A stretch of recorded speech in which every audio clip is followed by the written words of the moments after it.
I know as you look around the room, you're saying, where's everybody? Well, you could say it's because of the teacher, but I'm not taking responsibility for that right now.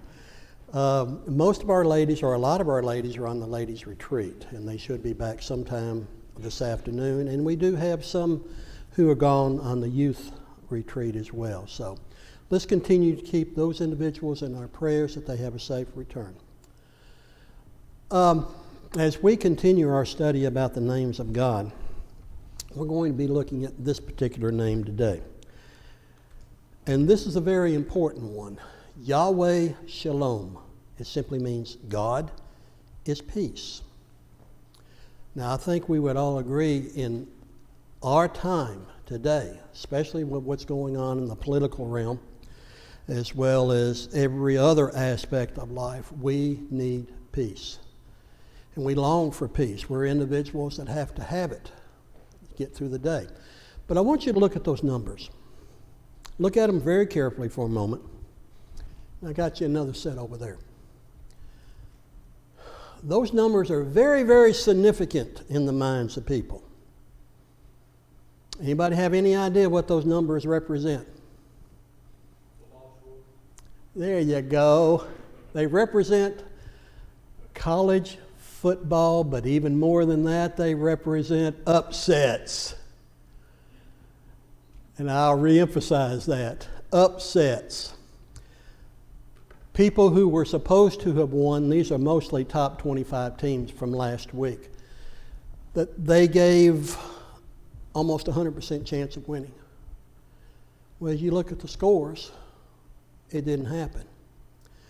And I would imagine there were a lot of fans after the game was played who were probably kicking things, who were probably throwing things, who were just really beside themselves because the team that was supposed to have won, their team, didn't win. And there surely was not peace within them, and probably not peace in their household. And probably some individuals a week later are saying to themselves, I cannot believe it happened. I cannot believe it happened. And they get themselves all worked up all over again. They want peace, and the only way they could have gotten peace is for their team to have won. And now they're going through all of these difficulties of mind and spirit because they feel like their team's not going to make the playoffs now. Now, you may not... Am I still on? Okay. Do you recognize that phrase? I'm a big history buff. That's the reason that's up there. Neville Chamberlain. Back in 1938. He got off the plane there in England and he was waving a piece of paper. It was supposed to have been a treaty. He says, I believe it is peace for our time. He had just met with the leaders of other countries. And it had only been 20 some odd years since the First World War had happened. And so the leaders of Britain, France, and Italy met together with Adolf Hitler and his leaders, trying to avoid another war. We can't take another war. It was devastating and too many people died and too much damage was done. And we're just not of the mindset to go into another conflict. So they sit down with Hitler and they basically signed away Czechoslovakia. The significant thing about that is nobody from Czechoslovakia was there at that meeting. Czechoslovakia didn't know that they were being given to Germany.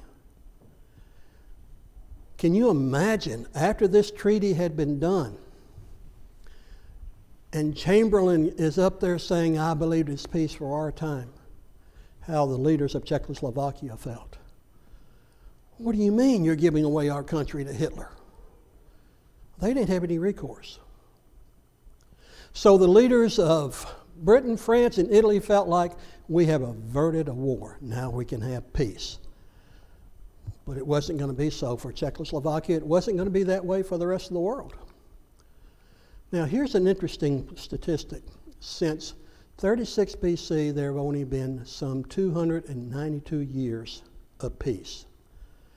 That means no conflict taking place anywhere. So that's only 5%, and we're going up to our present time. 5% of those years have been peaceful. And we don't have peace today, do we? We have conflicts going on all around the world. So why can't we experience peace in this world?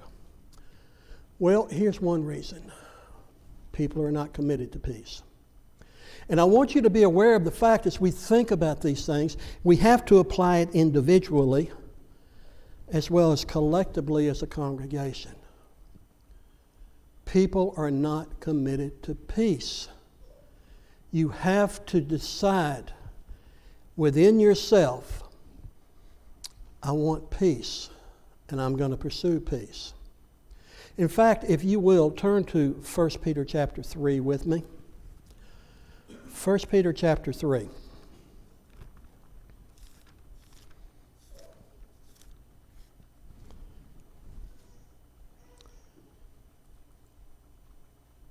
I want you to look at verse 11, and I would urge you to go back and read the context starting with verse 8. But I want you to look at verse 11. It says, let him turn away from evil and do good. Let him seek peace and pursue it. That's crucial for us as Christians. And Peter is saying that we are to be individuals if we're going to be a blessing from God, inherit that blessing back in verse 9. We have to be individuals who, among all these other things, are seeking peace and pursuing that peace. We're going after it. Now, here's another reason. Some people think that appeasement equals peace. It never does. Going back to 1938, when those leaders got together with Hitler, they were going to appease him. They were saying, we will give you this if you won't start a war. We can try to appease Satan, but that's not going to bring us peace. It'll just bring us more conflict. And so appeasement does not equal peace. There's a misunderstanding about what peace really is. What do you think peace is? Give me your definition. What do you think peace is? Tranquility. Okay, what else? Is peace the absence of conflict? That's crucial for understanding for this class. Is peace the absence of conflict? Some people would say yes.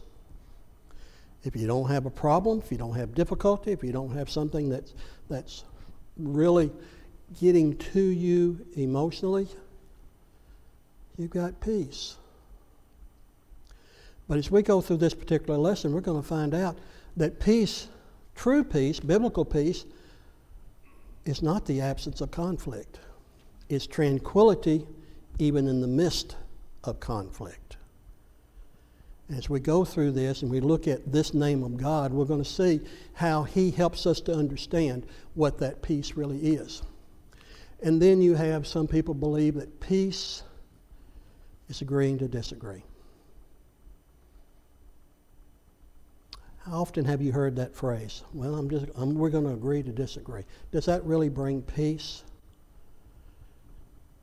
Conflict is still there. And the individual who holds one position is still wanting to champion that position and try to tell other people, this is the way that it has to be. And the other person says, no, my way is the way it has to be. But we're not going to get into an argument over that. But there's still that tension between the two parties. So peace can never be agree to disagree unless it's over Georgia and Alabama. Yes.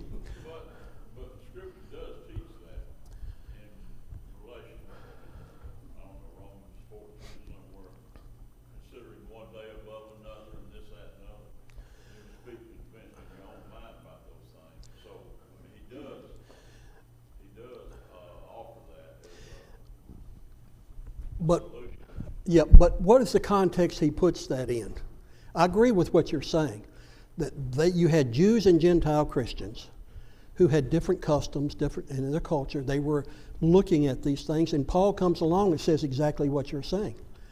He says, why are you making a big deal out of this? You can go ahead and have your culture. You can have your culture. You can have your custom. You can have your custom. But there's a context that he put all that in. Go back to Romans chapter 15, I believe. I think you're right, Dan, in what you're saying. But when you look at Romans 15, he points out something specific about how they are to approach this type of situation. Look at verse 1.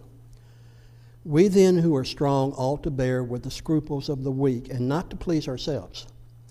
Let each of us please the neighbor for his good, leading to edification. For even Christ did not please himself, but as it is written, the reproaches of those who reproached you fell on me. For whatever things were written beforehand were written for our learning, that we through the patience and comforts of the Scripture might have hope. Now, yes, he says, okay, it's okay. You basically can come together to agree and disagree about your customs and what you eat. But you've got to have this mindset when you do it. Because if it's not put in the proper context, that conflict is going to remain there, and you're not going to be able to get over it. So it's crucial that, yes, we can agree to disagree about who's the best football team. But what happens when somebody comes along and says, I'm promising you that Georgia is the very best football team, and Alabama shouldn't even be on the same field with them? What happens then? Can you agree to disagree if someone comes across that strongly? No. One thing for those, like chapter 14, he's trying to get the point across about this law of liberty, where there are no rules that God gives. Don't start trying to create them and put yourself back into some sort of bondage. And what is he trying to bring in the congregation? Unity.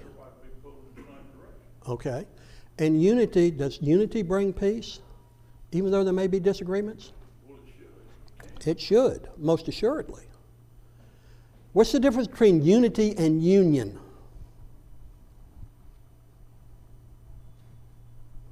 Unions leave a lot of room for disagreement. Okay. And you really, disagreement is going to be there, and the conflict because of disagreement is going to be there. We are a union of states, right? Do we have? Okay. But do we have unity within the 50 states? Far from it. So unity is a very important thing I think you're bringing up, and we've got to know what brings that unity even when there are conflicts. Yahweh Shalom, that is, God is peace. If you'll turn back to the book of Judges, we'll see the context of what is taking place there in Judges chapter 6 and why God is given the name. And I believe this is the only place in Scripture that you find this particular terminology. I may be wrong. But Judges chapter 6, the Midianites have been oppressing Israel. And they're looking to God to help them to overcome that oppression from this foreign power. Well, God sent judges to bring the people back to God and to bring peace into the land. Gideon is one of those individuals that has been selected to lead the people in the battle against the Midianites. And Gideon is really hesitant because I don't think I can do this. And Gideon has asked the question, Lord, why are you allowing this to happen to begin with? We're your people. Well, the people had forgotten who God was. That brought them into this situation. So Gideon In verse 14, God says, "And the Lord turned to him and said, Go in this might of yours, and you shall save Israel from the hand of the Midianites. Have I not sent you?" So he said to him, "O my Lord, how can I save Israel? Indeed, my clan is the weakest in Manasseh, and I am the least in my father's house." And the Lord said to him, "Surely I will be with you, and you shall defeat the Midianites as one man." Well, as you read the rest of this passage, Gideon realizes he's in the presence of the angel of the Lord. And he's kind of disturbed about that because he says that I have seen, verse 22, I have seen the angel of the Lord face to face. What happens if you see God face to face? You die. He's afraid this is going to happen to him. So, he says in verse 23, the Lord said to him, "Peace be with you, do not fear, you shall not die." So Gideon built an altar there to the Lord and called it, "The Lord is Peace." He's saying, okay, you've given me this mission. He's still not quite convinced, but he realizes that God wants to give him something.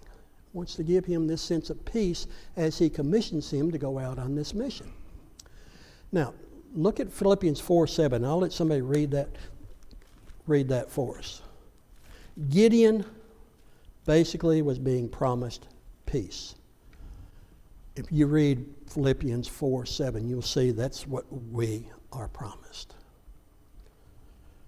Somebody read that, please. How about verse 6 and 7? Philippians chapter 4, 6 and 7. Do not be anxious about anything, but in everything by prayer and supplication with thanksgiving, let your requests be known to God, and the peace of God, which surpasses all understanding, will guard your hearts and your minds in Christ Jesus. Look at verse 6. Be anxious for, don't be anxious for nothing. What's a synonym for the word anxious? What? Worry. None of us in this room ever worry, do we? Never. What does worry do to you? What is worry? Same thing as anxiety. What does that do to you? Physically, emotionally, and spiritually? When it what? Ages you. Okay? Stress? What does stress do to you? Heart attack. It's what? You're not going anywhere. Pretty soon you get tired. Okay? Worry, anxiety causes all these things I've talked about. It can age us. It can give a heart attack. It can raise our blood pressure. It can bring on a lot of maladies. And Paul is telling the Philippian Christians, don't be anxious. There's no reason for you. You are a child of God. There's no reason for you to be caught up in this anxiety. Now, there is a difference between anxiety and being concerned. What is the difference between being anxious and being concerned?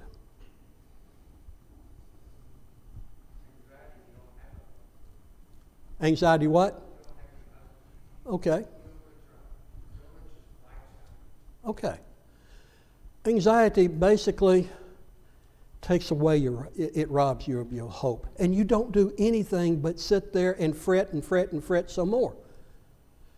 But when you are concerned about something, I'm not trying to play semantics here, but I'm just showing you, if you are concerned about something, what happens? You become proactive. You're going to look for an answer. And in this particular case, the answer you're looking for comes from who? Comes from God. Yahweh Shalom. He says, be anxious for nothing, but in everything, the two are connected by prayer and supplication with thanksgiving. Let your requests be made known to God. Now, oftentimes we come down to verse 7 and we forget verse 6. And there are some instructions in verse 6 that are crucial for us to enjoy the fruit of verse 7. What are those things we have to do in verse 6? Obedience comes with that, but what else? Specifically in that passage. Obedience, definitely, because that's going to come later on in the passage. Prayer. But what kind of prayer? With thanksgiving. Even in the midst of a trial and upheaval, whether it be physical or emotional or spiritual, we stop and give thanks. That focuses us, that centers us. It puts us in the right path. To have this relationship with God, verse 7, the peace of God. Would you be upset and you're going to, maybe because of the way we think, you're going to think, well, he's kind of getting way out there now. Would you say that this peace is a supernatural peace? Well, if it comes from God, we can call it what we want to, but I mean, it's something that it's available for us from Him. That's the point. It's available from someone who is above the natural, giving us something, the infinite to the finite. It comes from Him, therefore it is not a miraculous thing. When I use that term supernatural, it comes from God. That's all that I'm saying. And that type of peace is a complete peace. And look what else that it does for us. We obtain that through our prayers, coming to God, obedience. And it stands to reason, though, that we must be in Christ if we're going to have that type of peace. It's not up there on the screen, but I'd have you turn back to 1 Peter chapter 3. Hold your place here in Philippians, if you will. 1 Peter chapter 3. Let's go back and look at the whole context of that, of 1 Peter chapter 3. I just read you a snippet. But verse 8 says, here's where Dan was talking about that unity. Finally, all of you be of one mind, having compassion for one another, love as brothers, be tenderhearted, be courteous, not returning evil for evil or reviling for reviling, but on the contrary, blessing, knowing that you were called to this, that you may inherit a blessing. For he who would love life and see good days, let him refrain his tongue from evil and his lips from speaking deceit. Let him turn away from evil and do good. Let him seek peace and pursue it. For the eyes of the Lord are on the righteous, and his ears are open to their prayers. But the face of the Lord is against those who do evil. His ears are open to their prayers. Now we come back to Philippians. We are to pray with thanksgiving. And He is, that is, Christ, is the Prince of Peace, as God is Yahweh Shalom. Even in the midst of the greatest conflict, we are people who can have peace, this inner peace, this faith. I don't have to let this crush me. I don't have to throw up my hands and say, Lord, where are you? I don't have to say, that's it. There's no hope for me. There's no hope for this situation. I can't deal with this. But this type of peace that he's talking about here transcends all of that and says, okay, it's going on around me. I'm concerned about it. I've got to deal with it. But how am I going to deal with it? I'm going to deal with it on my terms, or if I'm going to deal with it on God's terms. And that's crucial. And in this particular passage, he provides for us some things so that we can have this peace. New King James says it surpasses understanding. Who has a different translation? Uses the word other than surpasses. Anybody?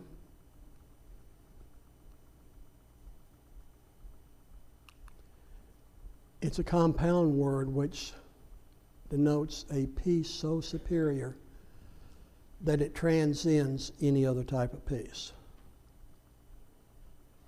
The world can continue to have conflict and war, and Satan tries to involve us in conflict and war. But God says, the peace that I want to give you outstrips, is raised above, far above, it's superior to what the world offers by way of peace. And I love this passage. That word understanding has to do with the mind. Sometimes we limit our thinking as to what God can do, therefore we limit God. But read Proverbs 4:23. And I've got to admit, as you're turning over there, I struggle. Been struggling a lot lately with things going on physically, as has some of you. And when you struggle physically, what does that do to you emotionally and sometimes spiritually? You tell me. Is it easy to stay on the spiritual track when you're struggling? And you don't have that sense of peace? So what does Proverbs 4:23 say? Guard your heart above all else, for it is the source of life. Okay. It's our thinking we are to protect, our understanding. And Paul says, you have one type of understanding. You have a limited understanding, but I'm going to tell you what God is saying to you about His understanding. If you can trust Him in the midst of all these difficulties, you're on your way to peace. But while you're in Philippians chapter 4, would you read verses 8 and 9 out loud, please? We're talking about the mind as a control center. So what does 8 and 9 say?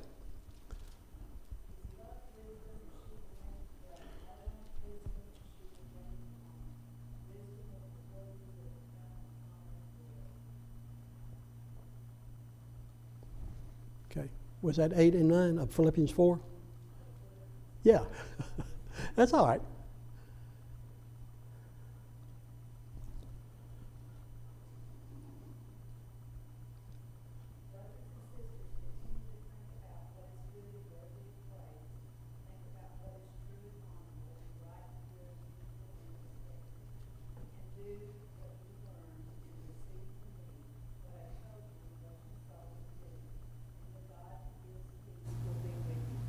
Okay.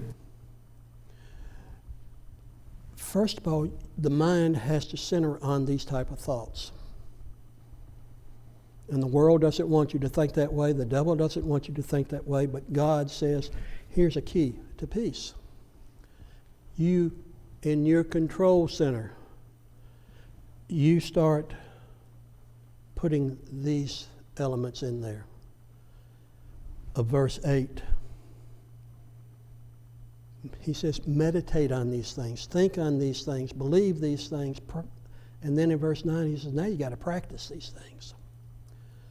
It's not enough to think about what is good, what is right, what is noble. You've got to practice that before what can happen, the latter part of verse 9. Before the God of peace can be with you. If we have a mind that is full of anxiety and worry, these thoughts are not going to be there, and therefore God cannot be in control of our lives, therefore we can't have peace. The condition of the mind, and this is what somebody else says, the condition of the mind is what determines the condition of one's life. Agree or disagree? We might use the word heart here as far as the word mind is concerned, but what's in my heart, what's in my mind, what am I looking at, what am I thinking about? Yesterday, and my wife and I basically are all by ourselves as far as who we root for, as far as the football team. You've heard me say this before. University of Memphis. They were playing a tough game yesterday, South Florida. And I'm a little facetious saying that, but then again, it was a tough game. And I'm watching it. Memphis goes up 14-0. Just basically first two times they had the ball. Oh, they've got this one. South Florida comes back, kicks a field goal before the first half is over. And I'm saying to myself, are they going to let them come back? It's 14-3, okay? Second half starts. Memphis can't move the ball anymore. They're having a hard time. And I'm thinking, yeah, Memphis is same old Memphis. And they score another touchdown. Yay! But in my mind, I'm saying, they should be up 56-0. Where was my peace? Where was I putting my sense of what was important in a football game?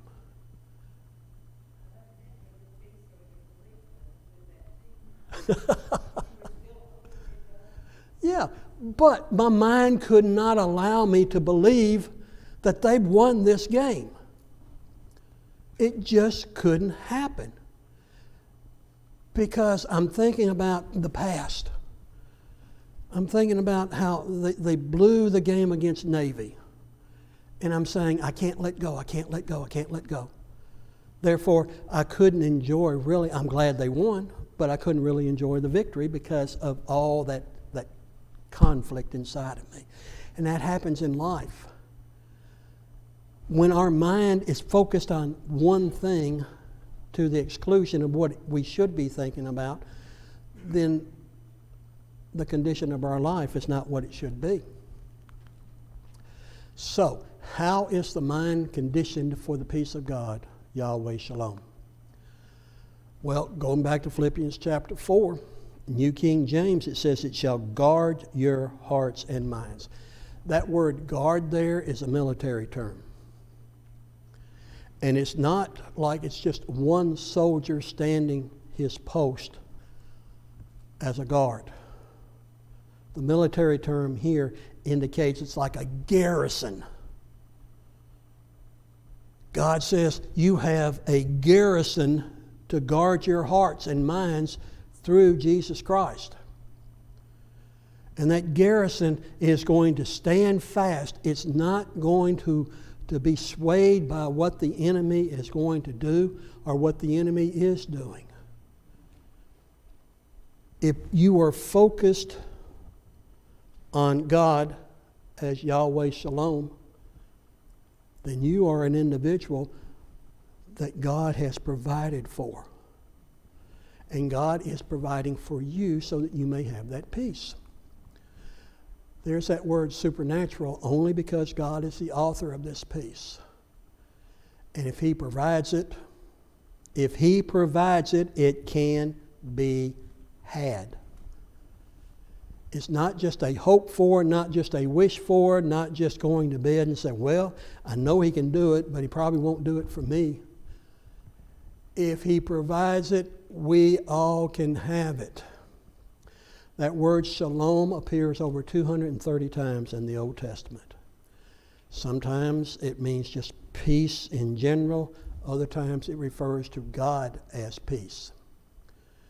And that simply means, that type of peace means completeness, soundness, making amends, or making whole.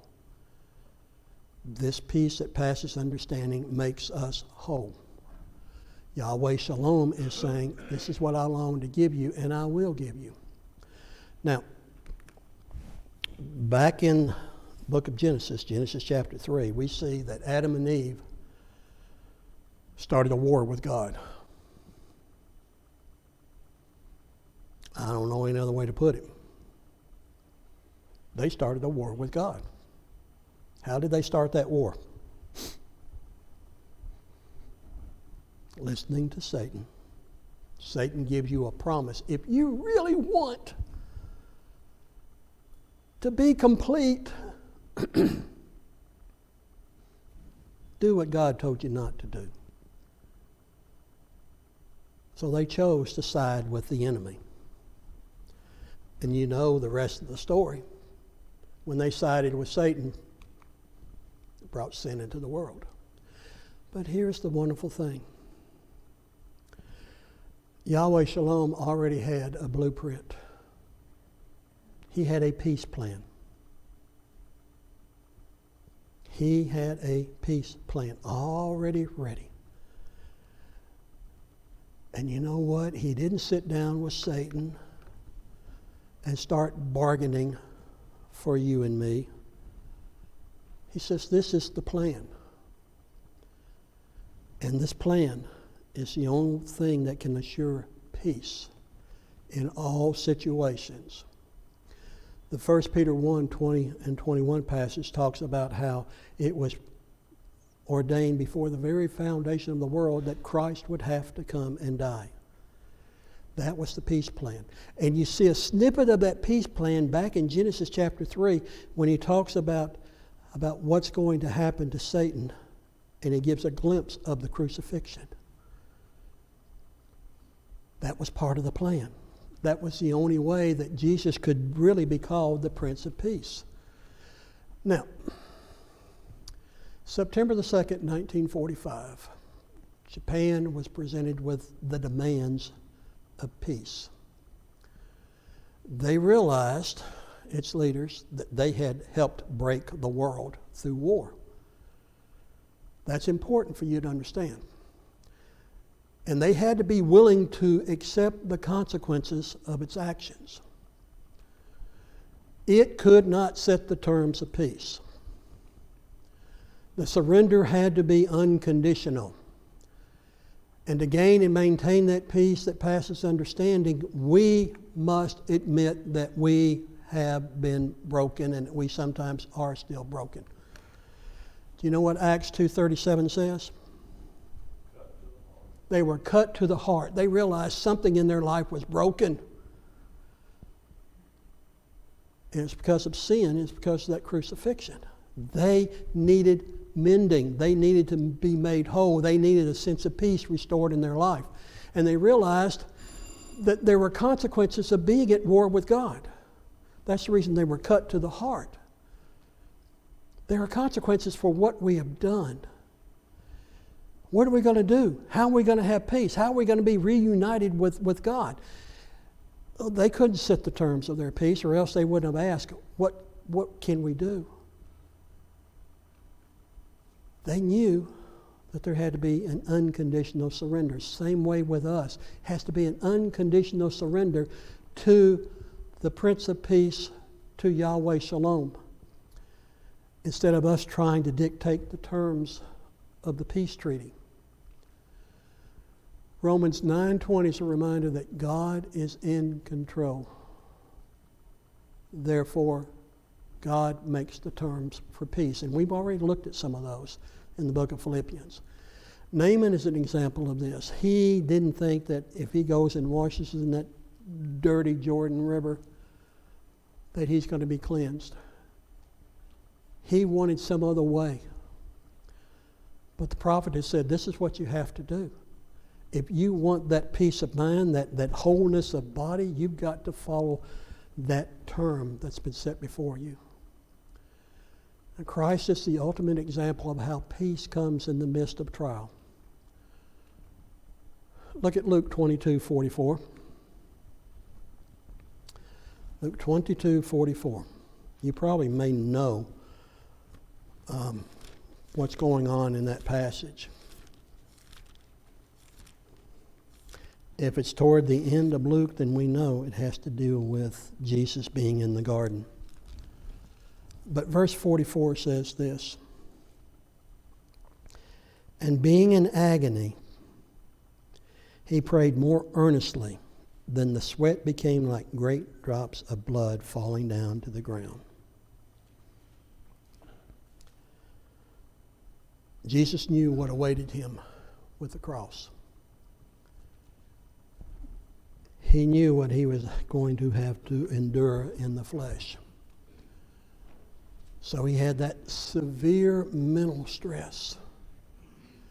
And this condition has been proven that you can be under such duress that you can break capillaries, and it can be, the sweat can be like blood.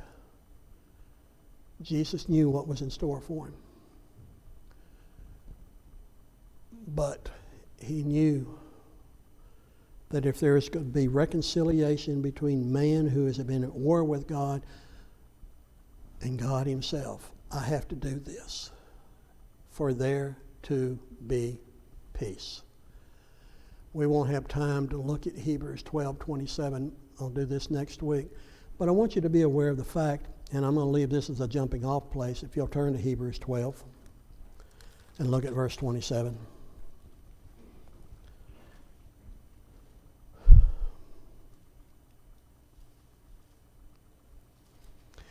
The whole book of Hebrews is talking about individuals of Jewish descent who had become Christians and were wanting to go back and be involved in the old law.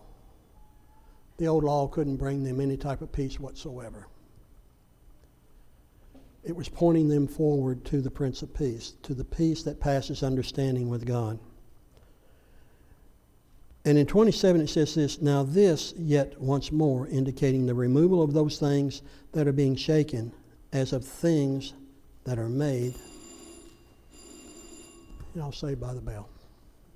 We'll pick up there next week. But thank y'all so very, very much. I appreciate you and appreciate your comments.